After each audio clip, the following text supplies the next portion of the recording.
I was the other woman. From crippling guilt to heartbreak, my story of infidelity. It all started with an innocent Tinder meetup.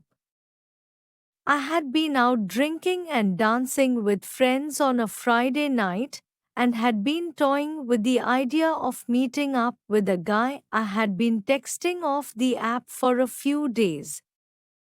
I decided to tell him to meet us at the next bar.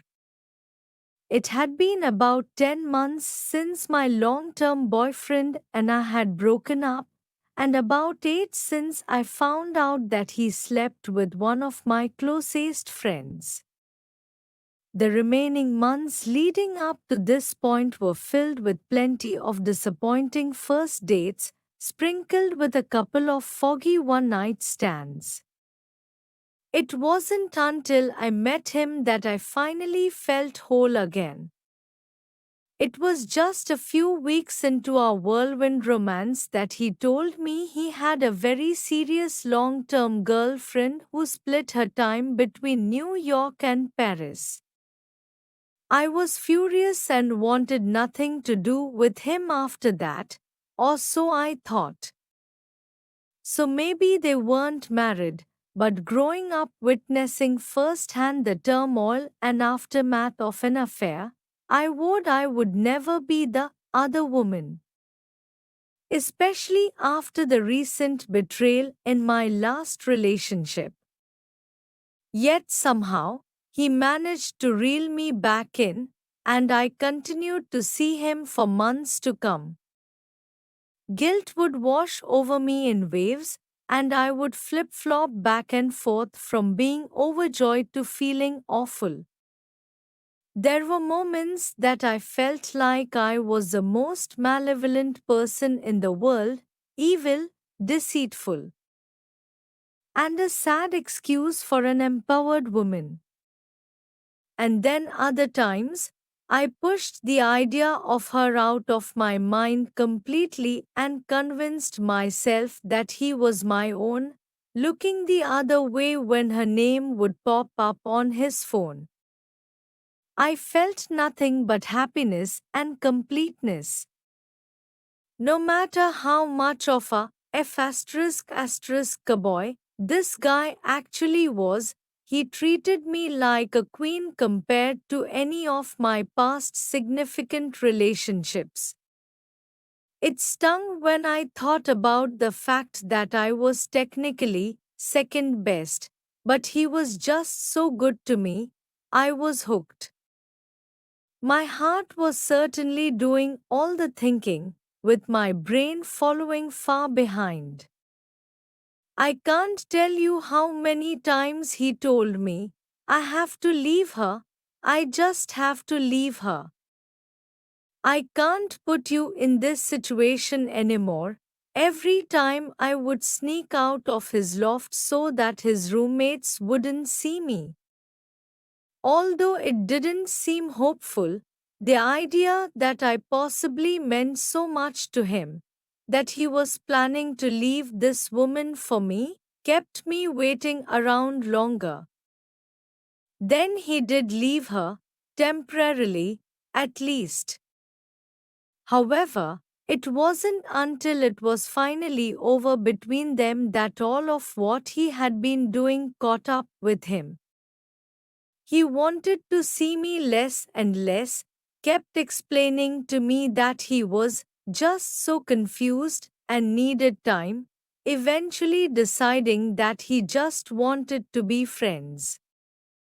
Saying we were just friends didn't actually change our relationship at all, of course, which made it all the more complicated.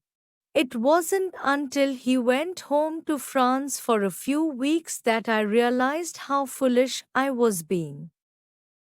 It only took a week for his messages to me to fade out, and the presence of his now ex popping up more and more over his social media accounts. I found myself, on top of my anger with him, jealous of her, jealous for being with him now and jealous of her for sharing a past with him. Does she know about me? Nope. Is he ever going to tell her? Probably not. I suddenly felt like a monster. I'm the one that had been knowingly wronging this innocent woman, after all. I knew I had to walk away from this situation for good. When he got back to New York and tried to reach out to me, I ended whatever was left of us and never looked back. I won't call myself a victim here, because I certainly knew what I was getting myself into, but I was heartbroken, though I believe it was well deserved. Something I couldn't admit to myself until it was all finally over was that I was falling in love with him. What I had felt was beyond real, despite how short lived and ************ up this relationship was. Aside from the aftermath of getting my heart broken, I also had to deal with the aftermath of being the person I swore I would never be. I swore I would never allow myself to be the other woman, and yet I allowed my heart to get in the way and went against my own morals. I felt like ****, and I'm still in the process of letting go of the crippling guilt I feel whenever I think about the two of them, especially now that I have no reason to push the thought of her out of my head. At the same time, I do not have any regrets. Overall, this was one hell of a learning experience, and I can't blame myself for wanting to feel something I truly believed in. Still, I stand by the fact that cheating, no matter what side of you're on, really sucks, and I'll never allow myself to fall into a situation like this ever again.